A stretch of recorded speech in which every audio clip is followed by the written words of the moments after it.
And Berochim Abayim, and welcome to yet another amazing program, Chazaq's Tuesday's Timely Torah Talks. We have a very dear friend, a special guest with us, Rabbi Jonathan Rietti, Shlita. Rabbi, how you doing? Thank God, Baruchim Hanimtzayim. Very well. How are you? Baruch Hashem, amazing. Really excited about tonight's program. This topic that we're going to be discussing tonight is very close to and dear to my heart on a personal level. The topic is, we're going to be discussing the Rabbi's book, The 1 Minute Masmid. As you see, I have my notes, and it's been used, Baruch Hashem. Very inspiring. This is my newer volume that because there was so much going on over here, I needed to get a clearer copy. But I always encourage, students, friends, neighbors to get this set for this book because it was so touching on my end. And we're going to be discussing the 1 Minute Masmid. So I'm really excited. Rabbi, ready? You ready? I'm ready. Thank you. Okay. So let's start off with the fact that I know that Rabbi Rietti is somehow related to the Ben Ish Chai, Rabbi Yosef Chaim from Baghdad. Right. In what aspects did the Ben Ish Chai impact the book directly or indirectly, Rabbi Rietti? Right. So first of all, just so to even out the playing field, I'm also a direct descendant of Avram Avinu. Oh, really? Yeah, on Sarah's side, not Hagar. Well, I think I am also somehow related. Oh, good. So related as well. Right, so we're on the even field now. So your question is, how did Ben Ish Chai impact my writing of the 1 Minute Masmid? Yeah.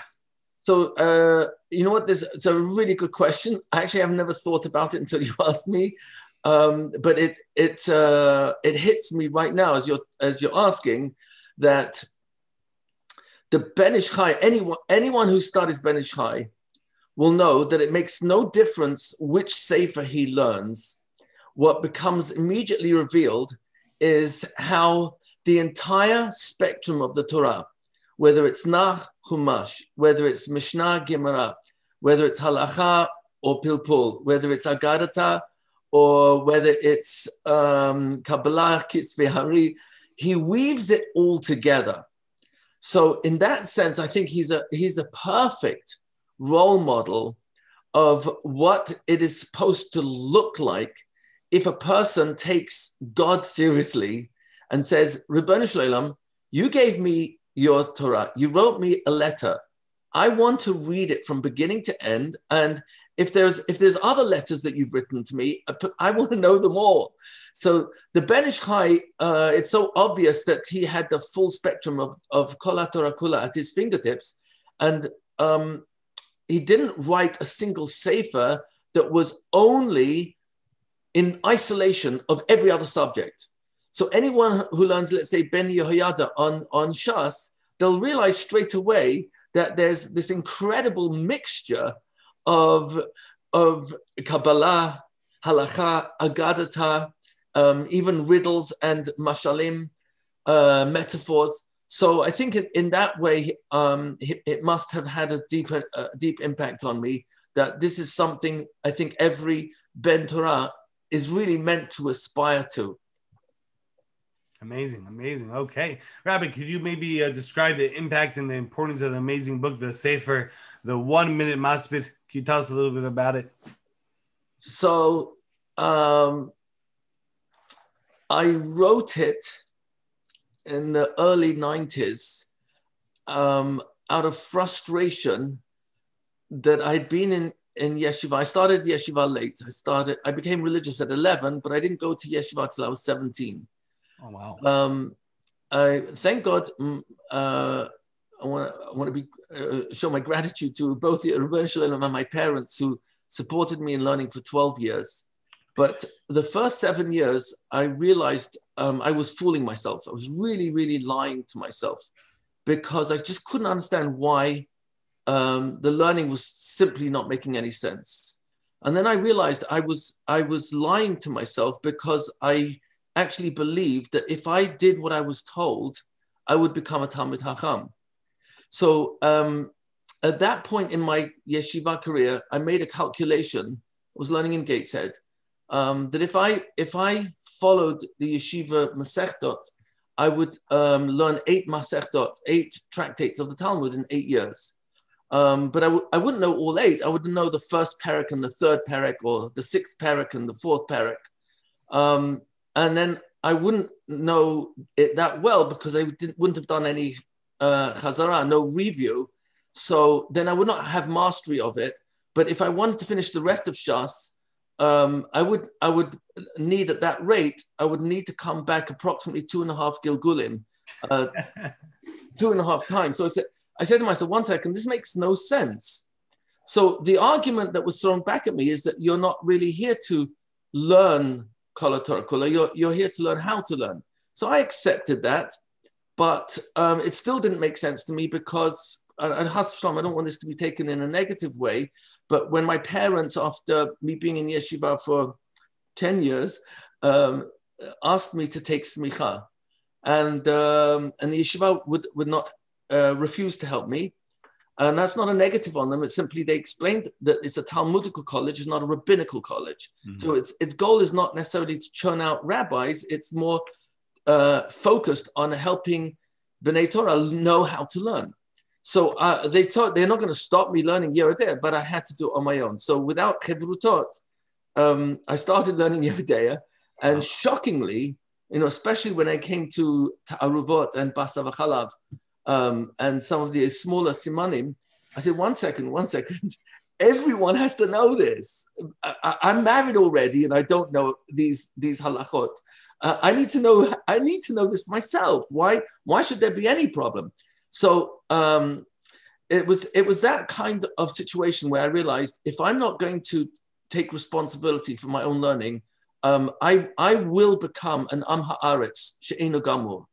An ignoramus that is not totally ignorant, but never, even once in my lifetime, finished Tanakh, probably never finished Mishnah Berurah once, probably never finished all of Mishnayos once, for sure not Shas Bavli. Okay, maybe if I go to Daf Yomi, Yushalmi wasn't even on the radar in those days, and certainly not Tosefta, Sifra, Sifri, Mechilta, and then for sure not Sifrei, Hanistar, etc. So that's when I realized if I want to aspire to cover ground, I've got to take responsibility for that and not expect that that's what the yeshiva is even claiming it's going to do for me. So that was part of the background. Frustration. And, sorry? Frustration is what got you. Frustration. Huge frustration. Because I arrived learning at 17 with a tremendous amount of motivation. And it was only a matter of weeks, months, and then years of realizing that there's so much cross-referencing on a single page of Gemara. And starting to realize on my own, none of this is just not making sense to me. Why am I learning first perek and the third perek with no chazara and with no aspiration to learn the entire Masechta? And then what started making no sense to me is that the Gemara is not an isolated text. It's a perush to the Mishnah. And then I said to myself, well, then why aren't I learning all the Mishnayot? Because the Gemara on a single page will cross-reference many, many Mishnayot and many Braitot. And if I'm not going to learn them, why would I learn it only in the secondary source without having learned it in the primary source? And I also realized Abai and Rava and not a single Amora would allow me to sit in his shiur for the simple reason that he's cross-referencing all of Tanakh, all Mishnayot, all of the Braitot, all the Tosefta, every single Mechilta and Sifri and Sifra. So I would not have a chance even sitting in his shiur because they will, but you haven't learned what we're cross-referencing.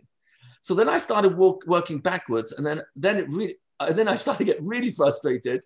The first Rav Bartanura. Now, I think it's fair to say that the Rav Bartanura is reasonably qualified to say what Mishnayot is all about. Do you think that's a rationally acceptable statement to make? 100%. So the first Rav Bartanura in Perek Avot, Perek Aleph, Mishnah Aleph, in describing the difference between Perek Avot and all the other Masechtot, he points out that all the other Masechtot are a perush to the mitzvot, whereas Perek Avot is all over the place. Ben Adam lechabero, Ben Adam lemakom, Ben Adam leatzmo, Musar, ethics, etc. So I said to myself, 1 second, Now it's starting to make sense. The Chumash is a storyline. Contained in the storyline from Briat HaOlam till Moshe Rabbeinu passes away and Yeshua enters Eretz Yisrael and starts Sefer Yeshua, in that storyline are plotted 613 mitzvot. All the details of the mitzvot were taught Baal Peh till the writing of the Mishnah. But the purpose of the Mishnah was not to give you all the details, but at least give you the headlines of the details of what later became the Gemara. So the Gemara saw that we couldn't get everything from the Mishnah, so they had to write that down because we were forgetting what the Mishnah was as a synopsis, a summary of the Tariq mitzvot. So it was about this time that there's a Chazal tell us, it's a Gemara in Makot, Daf Yud Amud Bet, but it's a very famous Gemara. B'derech she'adam rotzeh leilech ba molichin oto. The direction a person really, really deeply wants to go in, then they will accompany him. So famously, the Marasha says, "Who is they?" Because the Chazal doesn't say in plural; it says in the Lashon Yachid. It says "b'derech," that's in singular. She'adam, that's still singular. Rotzeh is singular. Leilech, singular. Bago, all that's in singular. Then suddenly it switches, molichin, they accompany him. So the Marasha asks, who's they? So it says, every thought we think, every word we say, every action we take creates a malach. And those malachim push us in the direction we want to go in, either latov or not latov. So it was in that period that I hired a balabayit in Gateshead to learn with me, to teach me. And his name was Mr. Book, alav shalom. He was not a rabbi. He was a balabayit. He had a credit card business. And he was very embarrassed to admit that he'd finished Shas Be'iyun 9 times. Now, why do you say embarrassed to admit? Because he knew that he should have finished it many more times. Wow. So he told me... 9 times. 9 times, Rabbi said? 9 times. Wow. This is before Daf Yomi was all over the place. And there was one small Daf Yomi share in Gateshead, and without getting into any, it just happened to be at that particular time, Bochrim were extremely discouraged to learn Daf Yomi, and for good reasons. The yeshiva wanted them to focus only on Eon. So Mr. Book was my personal Rebbe for 2.5 years. He taught me the Derech Limud of Veloshin. How does he know the Derech Limud of Veloshin? And I mentioned him in the 1 minute Masmid. I call him Mr. Sefer. His real name was Mr. Book. Wow. His Rebbe was Reb Gedalia Rabinowitz, who was the Rosh Kollel in Sunderland, and taught my Rebbe, Mr. Book, for 17 years.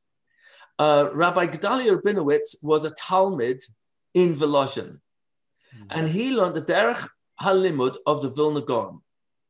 Blew my mind. In Veloshin, this is what my Rebbe told me. His Rebbe told him that in Veloshin, the Atzlanim, the lazy Bachurim, finished Masechta 30 to 40 times. Wow. The Mitsuyanim, the more, motivated students would finish it 101 times. In Veloshin, they started learning Berachot, and they finished with Nida. This was pre-Daf Yomi. He told me that they would never speculate what the Gemara means. First, they would check Rashi. Always learn Rashi right on the Gemara. Secondly, he told me whenever they came to a pasuk, they never just carried on reading. They stopped learning the Gemara, opened the pasuk wherever it was in Tanakh, and learned the whole perek, the entire chapter of that pasuk, so they learned it in context. So I'm not going to go into detail because I actually cover a bit of this in the 1 minute Masmid, but essentially what brought me to write the book was frustration on a very high level, and a sense that if I pretend that I just go with the flow and I'm going to become a Talmid Chacham through learning in the yeshiva, I'm fooling myself, because that's not what they're promising you. They're promising you they'll teach you how to learn and be able to learn, but that doesn't equal a very deep desire to learn the entire letter that God wrote specifically for every Jew, which has unlimited levels of lessons to be learned from. And I would never have even finished Tanakh, let alone Mishnah Berurah or Mishnayos or Shas, if I'd stayed with the way I was being taught. So Mr. Book really, he was the one who set me on the path.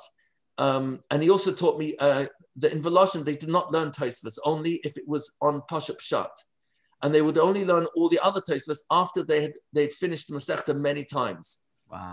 Rabbi Chanan Wasserman was made. He was the main Talmud of the Chavetz Chaim, and he was made on himself. The Masechtas that he learned, Gemara, Rashi, Tosfos, he did not know nearly as well as the Masechtas that he only learned Gemara, Rashi, and only Tosfos that was absolutely negea to Pshat, irrelevant to the simple meaning of the Gemara. And only after he finished the Masechta many times, or at least that perek many times, then when he would learn all the other Tosfos, then it was much easier. So it's so interesting that things started to come together as Mr. Book introduced me to other Mekorot, lots and lots of sources.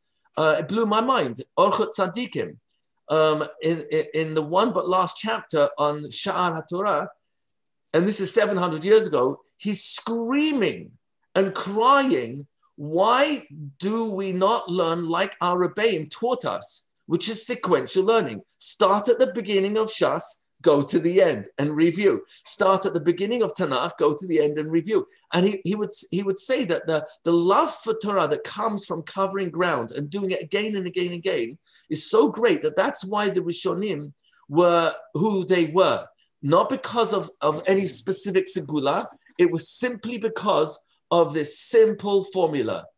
Learn Kaseda, learn sequentially in sequence and from beginning to end, and review. End the story. Wow.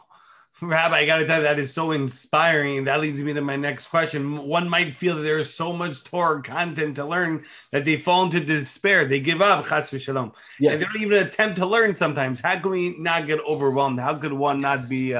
So I would tell you, first of all, partially in answer to that question, there's a sefer called Tnu Kavod LeTorah. Tnu Kavod LeTorah. My son actually has put it on my website, breakthroughchinuch.com. So you can get it there.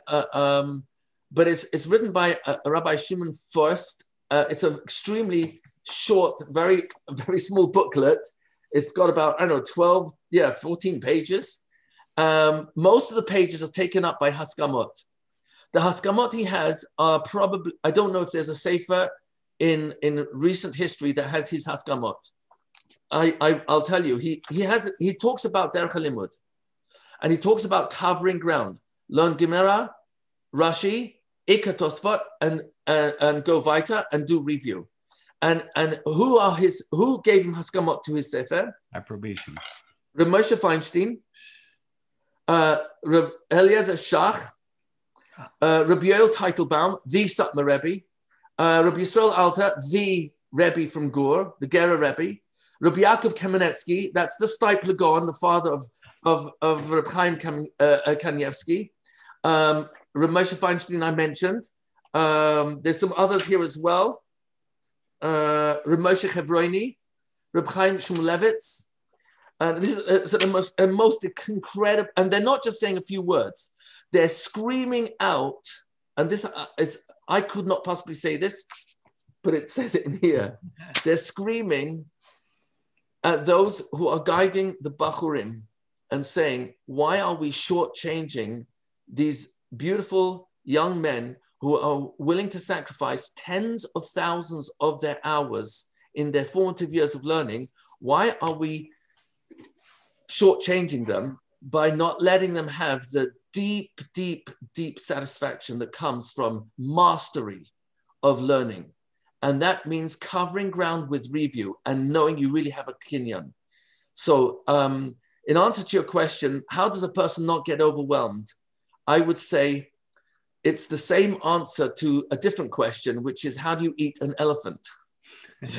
And I know when I give this metaphor, some people say, Rabbi, an elephant's not kosher. I said, I'm not talking about eating elephant. I'm saying, how would you eat an elephant? And the answer is one bite at a time. How does a 1,000-mile journey begin? One step at a time.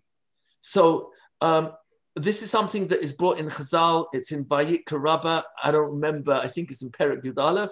And it's also brought in Perek Avos Reb Nosson, Perek Chav Zayin. I think it's Ois Gimel. So they bring the following. And this analogy is shared in lots of different ways. But essentially, it's the same idea. And that is the tipesh. This is not my language. This is Chazal's language. There's a tipesh and there's a hacham.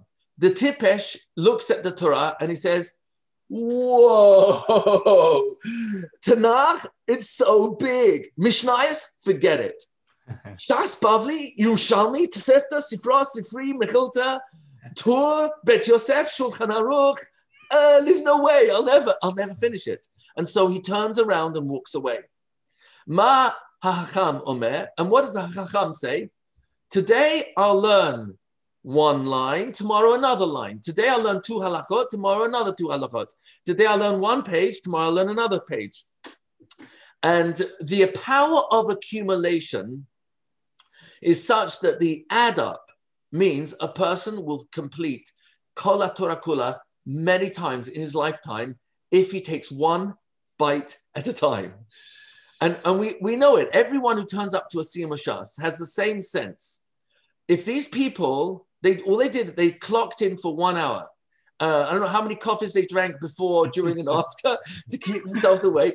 But they clocked in for 1 hour and they finished Shas in 7 years. Now, there's finishing and there's finishing. So if someone really wants to take Shas seriously, they can learn that daf if they have a chibruta or on their own, and then go to the shir and then do chazara afterwards and create some sort of system where at the end of the 7 years when you come to MetLife Stadium, you can honestly say to yourself, I've made some attempt. But the real answer to your question is the tipesh and the hacham. The tipesh is the fool because he doesn't even start. It's too big. The hacham realizes every line counts. And I'm going to say something that I don't know if anyone has said this before, but in the same way that Gemara tells us, I think it's in Lamed Het in Yuma, where Rabbi Akiva is going to be, Hillel is going to Machayev all the Aniyim. Because Hillel was extremely poor, and yet he spent half of his money to be able just to enter the best medrash and listen to the shiur. In the same way that nobody, because of that Gemara, can say, I'm too poor to learn, or I'm too handsome, and my Yetzer Hara had me spending my time doing Averot.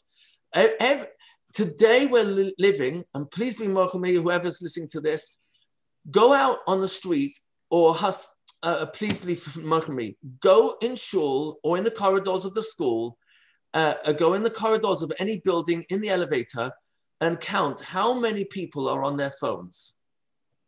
And that means to say that in the few seconds that they're getting out of their car, into the elevator, out of the elevator, the few extra seconds makes a difference. Because I can do another text, read another WhatsApp, respond to another twit, or Twitter, whatever it is. It's probably a twit. Whoever invented Twitter was a twit. That's for sure. Okay, so, but the point is, we're living in a generation that nobody is able to use the excuse, I didn't have time. Because if that's true, how did I be machshiv? How did I value the few seconds, hundreds and hundreds of pockets of seconds, but between the most mundane activities and even during? I still found time to look at that crazy phone. Sorry, the smartphone. So I would have to say, in answer to your question, this is machayabas. I don't mean in a midas adin way. I mean it in an inspiring way. Look, if I can find the time to do this, and I'm walking in the streets like this, what would be the difference if instead of having my WhatsApp and Twitter and Facebook and who knows what else is on the screen, go to Mishnayos or Psukim in Tanakh and read one pasuk at a time, and again, and another one. And you're getting out into the elevator, another pasuk, and do chazara. What would be the crime? At least one can say in Shemayim, I tried. Amazing. Wow. I really feel the chizuk, the inspiration, one bit at a time, one line at a time, one page at a time. As one that does the Afyomi, I could attest, you really, really feel, one day at a time, one page just moves on, then you do a siyum, a second, then you go on to the next. It's very inspiring and uplifting, and we encourage everyone to definitely do it. Rabbi, leading to our next question, in the book, you map out a system of learning. Can you please describe this system, Rabbi Rietti? So essentially, the system is really deceptively simple. All it is start from the beginning, go to the end, and start again. Someone once pointed out to me, it was actually a Gadol b'Yisrael. He never gave me permission to say this because it might sound like a put down to those who are not makshiv, covering ground. So he pointed out something to me which he believes was, and this is someone, by the way, who finished Shas Bavli 32 times. Wow! So it's not and finished all of Mishnayos over 600 times. And I don't know how many people who are listening to this can figure out who that is, but he told me a horrific insight, really scary insight. So why are we so bogged down on a page of Gemara, and on top of that is one Rishon, and then another, and then another Acharon, and we're spending hours and hours and hours doing that. So he said, put aside the importance of learning how to learn and learning how to learn Be'iyun, put that aside for a few moments. If a person knows psychologically, he's never going to see this Masechta ever again. Because he's going so slowly, it's just never going to happen. So that means you've got to learn everything on the daf now. And that means every Rashi, every Tosfos, and today the popularity contest is which yeshiva goes more slow. So it's like mind-boggling because, and Has v'shalom, I don't mean this as a kitrug. Higia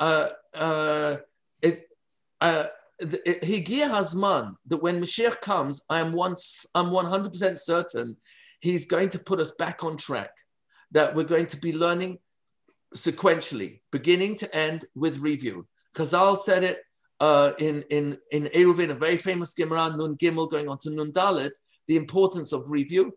And they themselves admitted, Yadu Rabbanan Bahai Milsa, our Hachamim knew that this was the secret to success. It's not really a secret, but they knew this. And what's this? The Roiv Chazara you do is what's going to make a kinyan. You're going to remember it. Hashem will give the Siyata D'Shmaya. So he said, Yadu Rabbanan Bahai Milsa, but Avru Alan. They knew about this and still didn't do it because the urge and the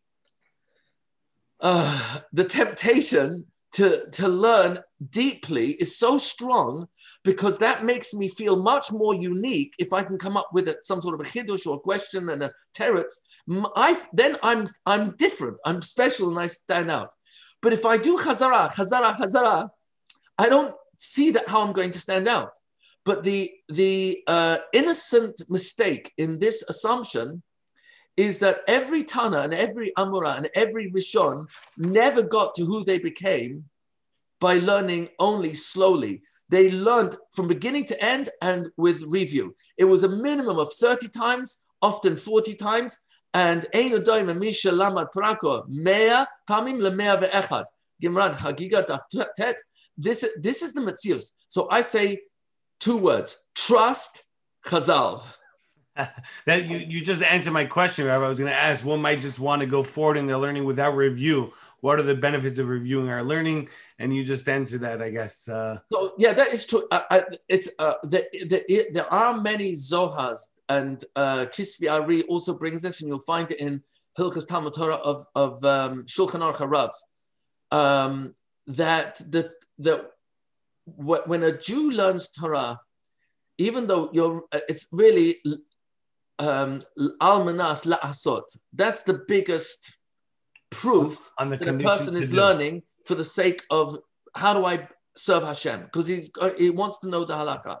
However, they point out, nevertheless, that when a person learns and doesn't understand, it's really for the neshama. And when a person comes to Gan Eden, he will only be taught what he learned in all its levels. And therefore, a person should make every effort to finish Kol HaTorah Kula at least once in his lifetime. Amazing, amazing, amazing. Yeah. Rabbi, in the book, you discuss learning goals. How can we create practical and motivating learning goals? So at the end of the book, I decided to write the first appendix will be a list of every practical outcome that came from all the chapters in the book. So that's where I go through different limudim, Chumash, Nach, Mishnah, Gemara, Halacha, etc., where essentially I would say the following in answering your question: how do you make goals? First of all, and this is actually really important. First of all, it's really essential for me to have a reality check on where am I holding, where's my starting point in learning. So, for example, many times over the years, people have asked me, look, I'm learning many years in yeshiva, and I'm learning 3 starim, just Gemara. I've never learned Chumash from beginning to end with every Rashi. I've never learned all the Sfarim of Nach. I've never learned Orach Chaim of the Shulchan Aruch, let alone Arba Chelkei Shulchan Aruch. So where do I start? So my answer would always be, well, what's your starting point? When you learn Chumash, if you were to learn a parasha a day, it's about, for many B'nai Torah, it would take them 15, 20 minutes. If you see that you're losing focus, I've got little things I suggest in the book that you can highlight certain words that would be key words as a summary of what's going on in that perek, or write it on the side in the margin. Since I wrote that book in the 1990s, so Art Scroll already came out with a sikum, a summary on the side, which also is really actually comes from the Tanakh of Simani Tanakh, which has been now distributed by Feldheim. I strongly suggest those Sfarim because they'll give you a sikum on the side. Read that sikum, read that summary before you hit the perek, and then read the perek. If a person's learning, can understand most of the Hebrew words in Chumash, he should learn, if he has the time, learn a parasha a day and finish all of Chumash every 60 or so days. It's not an impossible feat, and it's surprising how much he'll cover. If he's got more time, he should learn that week's parasha every day, so that every time he comes to Shabbat, he will have already finished it 7 times. That when he learns Shnai Mikra Becha Targum, or he listens to the laning on Shabbat, it'll be a totally different listening. He will also notice that because of the recency, it's a law of recency, that when one does Chazara, soon after one's learned that information, and then does another Chazara, he will suddenly notice questions coming up that he was not noticing before, and he'll start to have tirutzim that will come to his mind, and also he'll start cross-referencing because he already learned in his Seder in Nach that day a certain perek that he came across either the same word or a similar inyan, and suddenly he's able to make that connection, and he starts writing notes in his Chumash, in his Nach, that are cross-referencing, and he starts to get a sipuk nefesh as he realizes that the more ground he's able to cover, the more the Torah starts opening his mind. And I will say on this that it's also important that a person is attentive to their starting point in Kriya. If he's reading accurately and fluently, then he should throw himself into reading the words of the Chumash. If there are difficult words that he has not come across before, so he should make some sort of mark with a pencil to look that word up in, sometimes Rashi will deal with it. Sometimes if you have the Mitzudat David Chumash, which has the Mitzudas in it, the Mitzudat Sion will respond to most new words. Sefer Shrashim of the Radak is also excellent for that.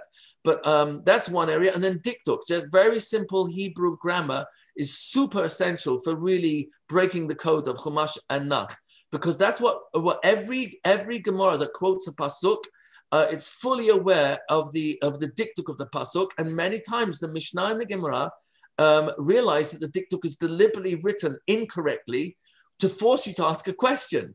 So the starting point for everyone is different, but I would tell you, throw yourself in. Don't be afraid, because as soon as you jump into the water, you're already completely wet. You may as well now, and you'll get used to the temperature. Just swim.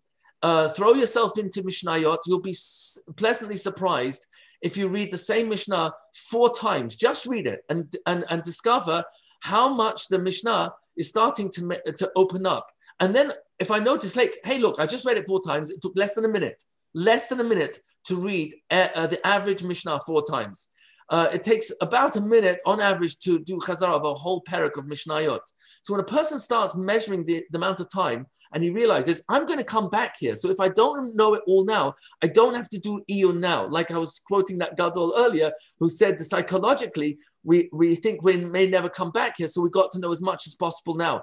But with that mindset, we never get to the end.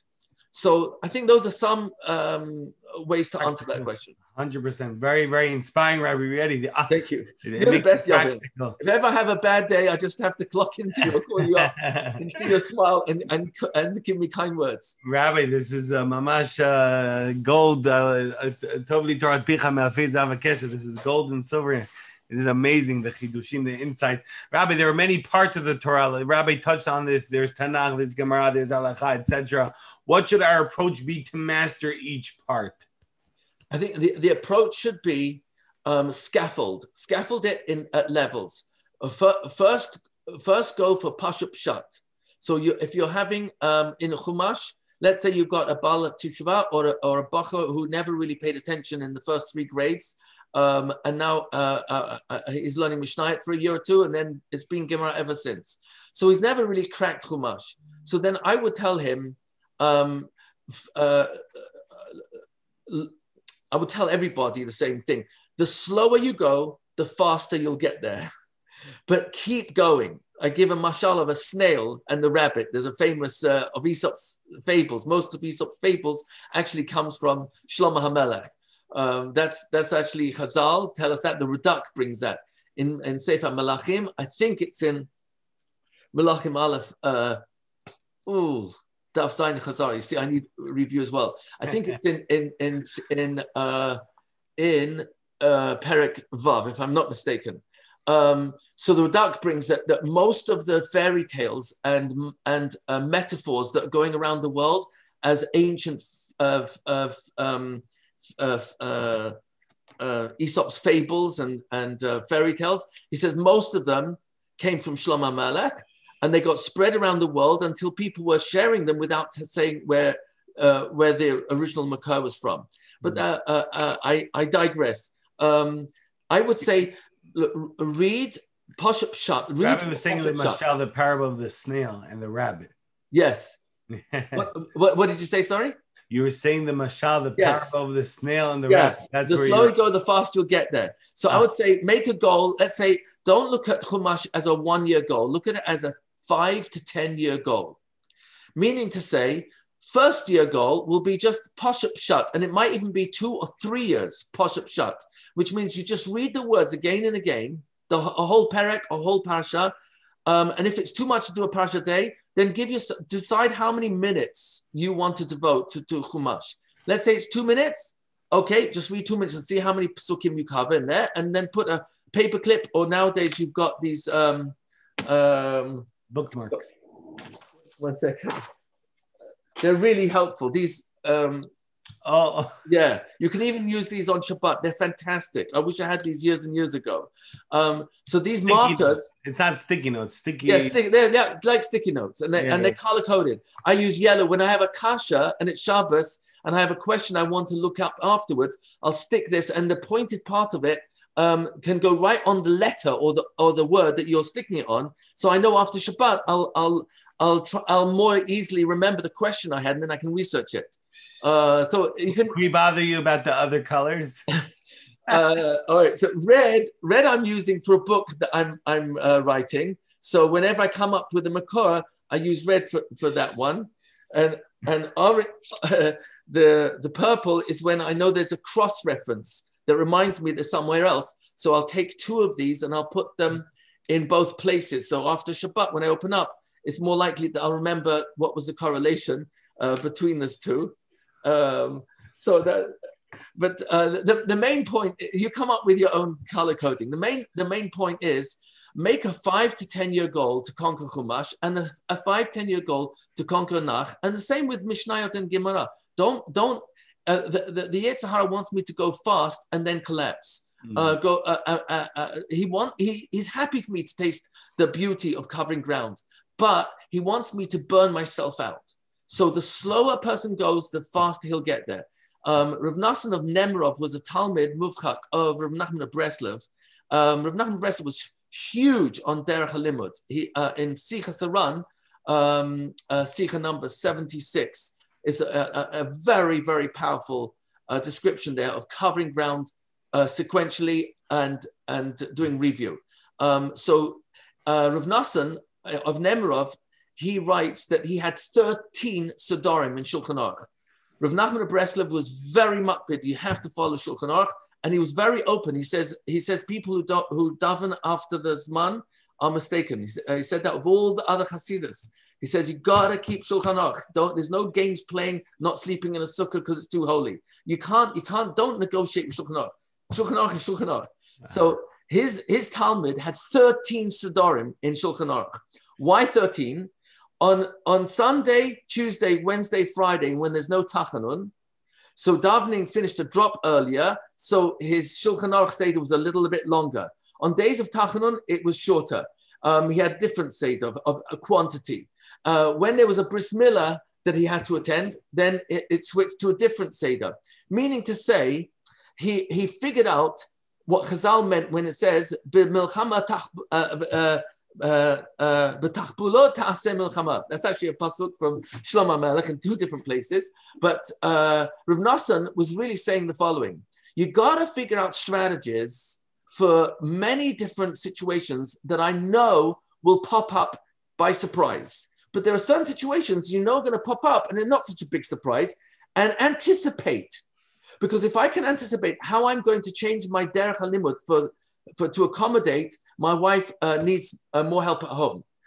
We just had a baby. It's going to change everything. I can't keep the same shiur, the same amount of time that I'm dedicating to Chumash, Nach, Mishnah, Gemara, Halacha, whatever Svarim that you're learning.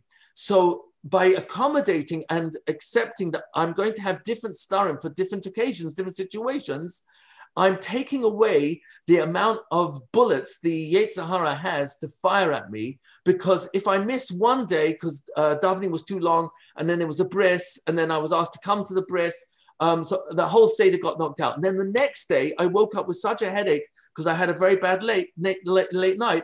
I didn't, and now for 3 days in a row, let's say, then, I'll never catch up. It's too much. And I give up. So the Yetzer Hara is interested in me being the rabbit that runs to the finish line, and yet the Yetzer Tov will tell me, no, be a hacham, learn 2 lines today, another tomorrow, a page today, another tomorrow, and if you miss, start again. But don't give up because I missed, and now it's too much for me to catch up. Amazing, Rabbi Rietti. I remember when reading the book, there were so many similar parables in Mashalim and Chizuk and inspiration, and I could go on and on with the stories about Rabbi Akiva that we all know, and the Rock, and starting at the age of 40. And then there is also I have to mention this, and my question is basically, how can one gain access to the Sefer? And are there any other plans to come out with another volume on this topic? But before we get to that, there was one mashal I was hoping for you to say. Maybe it's going to be the closing remarks, and I'm stealing it from you. But the one with the people running up a tower, whoever reached the 1,000th floor first gets, I think it was the king's daughter becoming the prince or something, and everyone's giving up after a few dozen floors because it's so difficult. And long story short, at the 100th floor, there's an elevator that takes you all the way to the top. Such an inspiring message that, never give up. Kol atchalot kashot, all beginnings are difficult. Just continue and continue. Then you're going to have B'ezrat Hashem siyata d'shmaya, help from HaKadosh Baruch Hu. But Rabbi, how does one get access to this most amazing Sefer, to this unbelievable woman in Masmid? And is there plans, B'ezrat Hashem, to expand on it? Thank you very much for the promotion.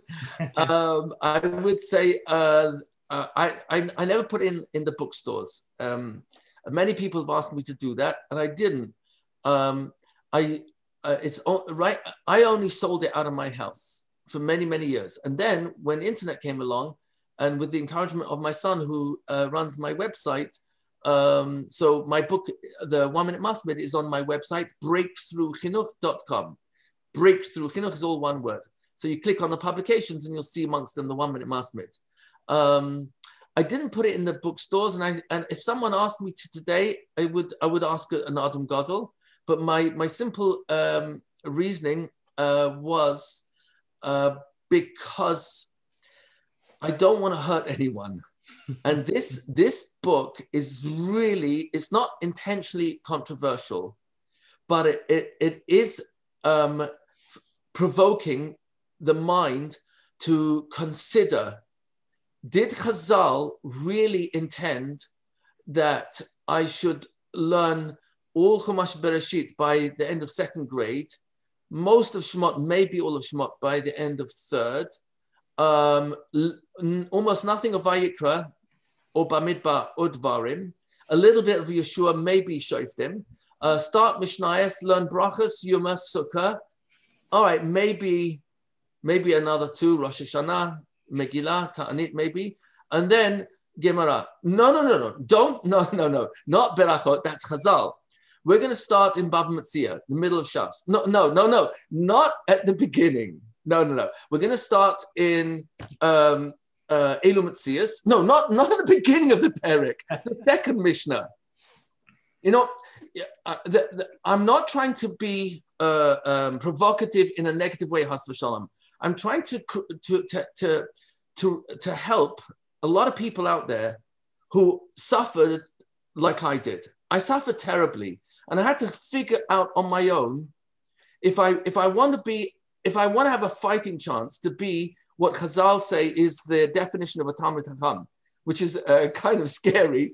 But if I want a fighting chance, then I cannot follow what I'm being told to learn. And if I do that, because I'm in a maskeret where I have no choice, then in my Bein Hasadarim, don't open up the Gemara of the Yeshiva and put a Rashba or a Ritva on top and start plowing deeper. Start your own Sadarim, Kaseda, from beginning to end, in Chumash, Nach, Mishnayot, Bavli, Yushalmi, Tosefta, Sifra, etc. And have your own Musa Sadarim that you like to finish again and again and again. My favorite is Mesilat Yesharim. Orchat Tzadikim is my second. But different Sfarim speak to different neshamot. Rabbi Victor Miller will tell you Chovat HaLevavot. So I'm not taking away Has v'Shalom, but find the Sfarim that mean a lot to you and speaks to you, and go with it. Pilpul and Iyun, for example, I found very, very, very hard, and I still do ad hayom. But what amuses me is that because sometimes I'm somewhat familiar with a sugya that I'm listening to a pilpul, I will quote a Gemara from somewhere else that completely collapses the pilpul. Mm. And so, and I'm not doing that on purpose. I just realize, if when people are drilling deep down and have no clue what the big territory actually looks like, they are unable to appreciate that when you dig down, you might be hitting roots that are crossing from other trees.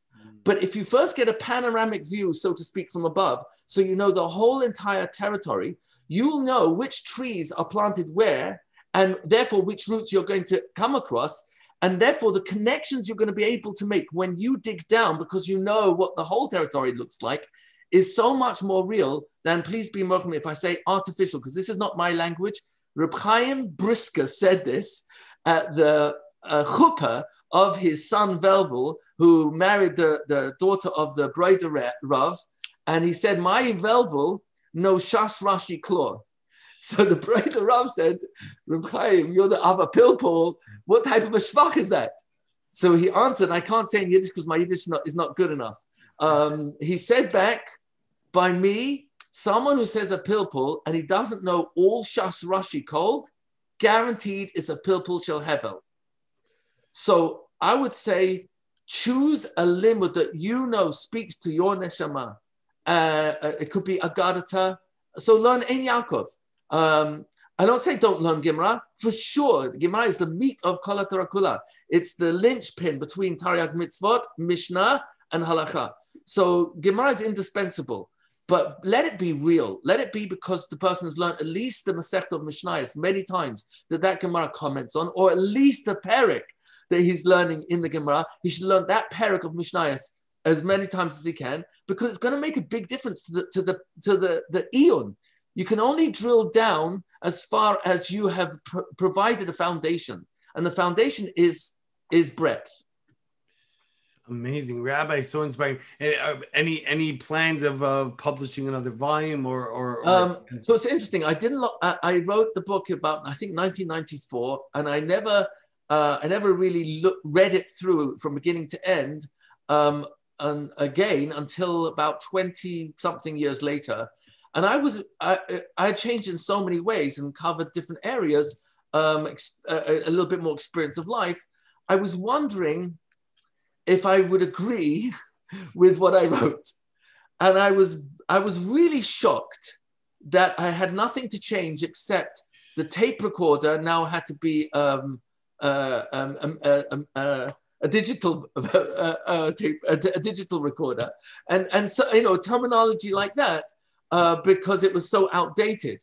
But and I made a few, maybe added a few ha'aras. But in terms of the actual basic messages, I was very pleasantly encouraged that nothing to my mind had really changed, because for most of the book is not me writing. It's really me quoting Gedolim from the previous generation and Rishonim and Chazal.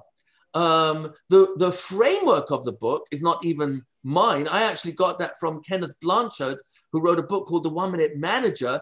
And when I read it, I said, wow, I love the format of this story where someone who's looking to find a really good manager to show him how to be the best employee comes across this 1 minute manager, and it's in story form and gives him lots of incremental strategies. So I said, oh, great. That's the framework for the book that I've always wanted to write for all these years that I've been out of yeshiva, and I don't want others to have to suffer what I went through in realizing or waking up, even married or even with children, in a yiush that says, I know I'll never be a Talmid Chacham, so there's no point in starting.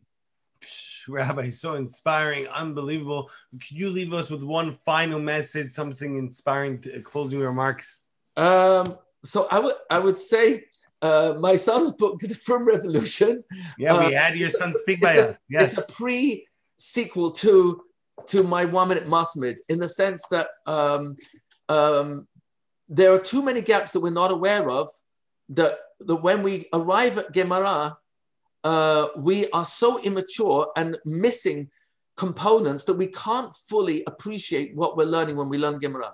So his book, my son's book, The Frum Revolution, really does help identify what those gaps are, so that when you learn the 1 minute Masmid, you'll know that there are certain components. For example, knowing 303 most frequently reappearing shirashim, root words in Hebrew, will give you access to 81% of Chumash Bereshit, which is 13,000 words out of 16,000. And that's a very good deal. So to know information like that, know all the prefix suffixes, to learn what's Rabbi Winder's Lashon Torah program, these are basic foundational skills, so that when a person learns Chumash and Nach, he really will have an intelligent reading, because he understands how words are broken up and reconstructed between the prefix, suffix, and the shoresh.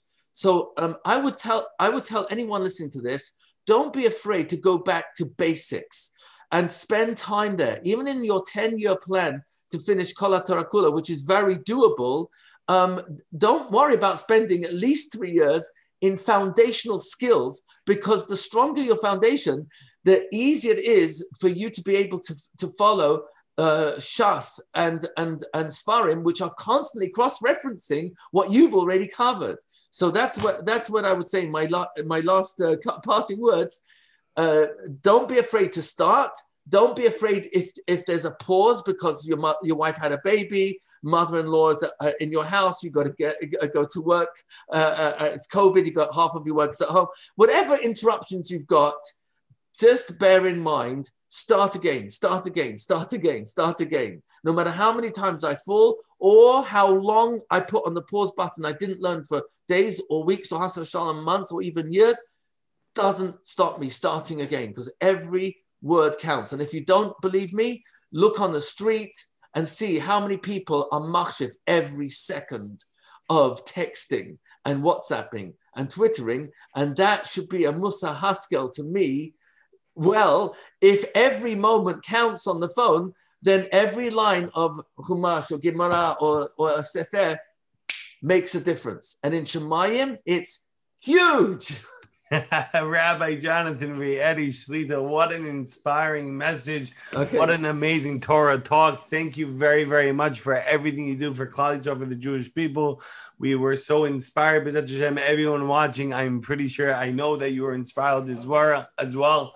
Make sure to share this video message to the world. Let's get many people to join the Torah revolution and learning more Torah 1 minute at a time, 1 moment at a time, no matter where you are in life. It's never too late to join the bandwagon. Once again, Rabbi Rietti, thank you very much. Thank you. Hashem, looking forward to seeing you all. With the coming of the Geula, the redemption speeding in our days. Amen. Yeah, and thank you, Yaniv, for the great work you're doing in bringing Torah to millions of Jews. God bless you.